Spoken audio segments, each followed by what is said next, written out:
నమస్తే, welcome to Ankusam news. వచ్చే ఎన్నికల్లో ఆంధ్రప్రదేశ్ లో కూటమిని ప్రజలందరూ ఓడించాలని రాజకీయ పార్టీలు డబ్బులకు అమ్ముడు పోతున్నాయని, నడుపుతున్న నాయకులు, సినిమా స్టార్లు ప్యాకేజీలు తీసుకుని ప్రజల్ని మోసం చేస్తున్నారని సీఎం వైఎస్ జగన్ అన్నారు.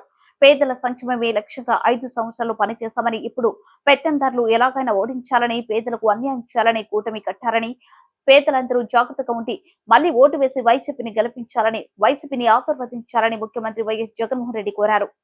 రాష్ట్రాన్ని హోల్సేల్ గా దోచుకున్నది పంచుకునేందుకు చంద్రబాబు రాజకీయాలు చేస్తా ఉంటే, కులాన్ని హోల్సేల్ గా బాబుకి అమ్మేయగలననే భ్రమతో ప్యాకేజీ స్టారు రాజకీయం చేస్తా ఉన్నాడు. ఈ ప్యాకేజీ స్టార్కు మన రాష్ట్రం అంటే ఎంత చులకనంటే, జ్వరం వస్తే పిఠాపురం వదిలి హైదరాబాద్ వెళ్ళిపోయేటంత చులకన. ఇంతకుముందు ఈ ప్యాకేజీ స్టార్కు పాలకొల్లు, భీమవరం, గాజువాక 3 అయ్యాయి. ఇప్పుడు పిఠాపురం. నా ప్రాంతమైన ప్రేమ ఉండదు, ఏ ప్రాంతమైనా ప్రేమ ఉండదు. ఈ మ్యారేజ్ స్టార్కు ఏ భార్య అయినా ప్రేమ ఉండదు,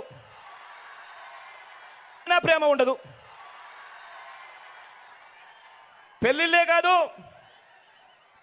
కాదు, ఇప్పుడు నియోజకవర్గాలు కూడా 4 అయ్యాయి.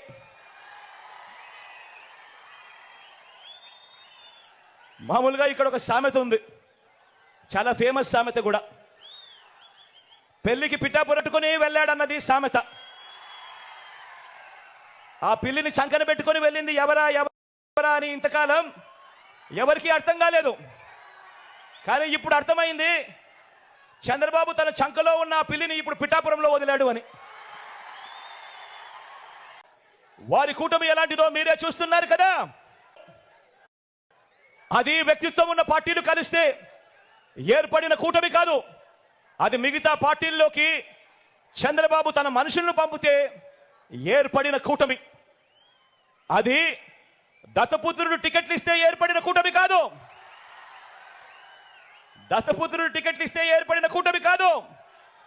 దత్తపుత్రుడికి ఎన్ని టికెట్లు ఇవ్వాలో, ఆ టికెట్లలో ఎవరు పోటీ చేయాలో, చివరికి ఆ ప్యాకేజీ స్టారు కూడా ఎక్కడ టికెట్ ఇవ్వాలో కూడా బాబు నిర్ణయిస్తేనే ఏర్పడిన పొత్తు. ఆలోచన చేయమని అడుగుతా ఉన్నా. బాబు ఆ ప్యాకేజీ స్టార్ను నువ్వు భీమవరం అంటే భీమవరం, గాజువాక అంటే గాజువాక, పిఠాపురం అంటే పిఠాపురం. బాబు ప్రయోజనం కోసం ఎక్కడ నిలబెడితే బాబుకు ప్రయోజనం కలుగుతుంది అని అంటే అక్కడ నిలబెట్టడం. ఎక్కడ కావాలంటే అక్కడ బాబు సిట్ అంటే సిట్టు, స్టాండ్ అంటే స్టాండు.